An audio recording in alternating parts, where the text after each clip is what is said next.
I'm Bre Pettis, CEO of Makerbot.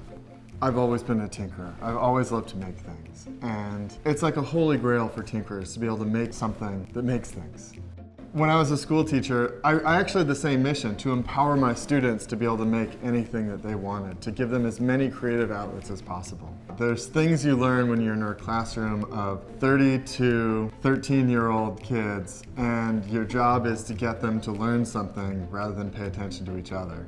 Education and learning is just built into the DNA of Makerbot. And so recently we launched Makerbot Academy. And Makerbot Academy is an initiative we're put forth with the White House and America Makes and Donors Choose to put a Makerbot in every school in the United States of America. Parents and teachers and folks who want to live a few minutes into the future are getting Makerbots.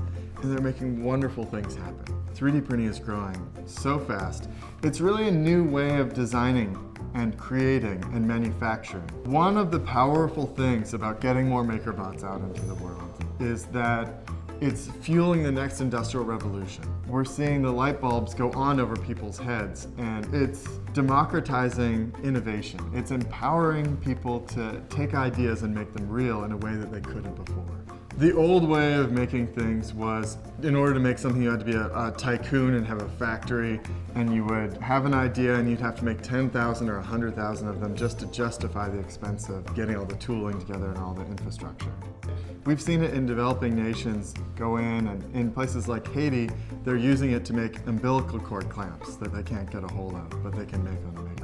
We've got a project on Thingiverse called the Robohand project that's been downloaded over 50,000 times, and it's a prosthetic hand for kids. Now, normally prosthetic hands cost tens of thousands of dollars, but when you make one on a Makerbot, it's less than $5 in material. So for young people, they grow out of these things like sneakers, and so it just doesn't make sense to make prosthetics for them. When you have a Makerbot, it's not a big deal. The Makerbot Replicator takes digital designs and makes them physical, and the Makerbot Digitizer takes physical things and makes them digital, and that's kind of a nice back and forth there. So the way a Makerbot works is you take a digital design that you've either designed, downloaded, or scanned. Then you press the Make button and it sends it over to your Makerbot Replicator 2 desktop 3D printer. And the machine squirts it out and draws a picture.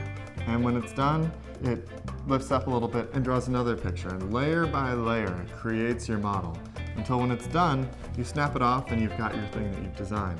It turns out once you have a Makerbot, the way you think changes and you don't go back. You have a Makerbot and you see the world in a different way. Instead of imagining, when you want something, instead of imagining like, where am I going to go buy it, you think, maybe I can just make this. You have the freedom to have like weird ideas and try things out and push the limits, push the edges so you can make more innovative products, make better things in the world.